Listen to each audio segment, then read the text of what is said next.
Tervetuloa Espoon Alppirinteeseen.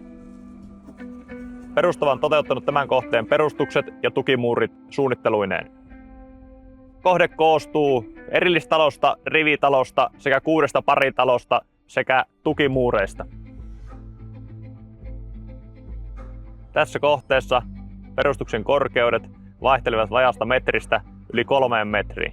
Tässä on tämän työmaan korkein perustus. Usein näin korkeita rakenteita tulee vain tukimuureihin, mutta tässä kohteessa tämän päälle perustetaan talo. Osa rakennuksista on jo edennyt runkovaiheeseen. Työmaa käynnistyy meidän osalta tämän rakennuksen perustustöillä maaliskuun loppupuolella. Ja kokonaisuutena työmaan kesto on ollut noin 2 kuukautta. Tämmöisissä isoissa aluerakennuskohteissa joudutaan monesti toimimaan samaan aikaan työmaalla myös runkoporukan kanssa.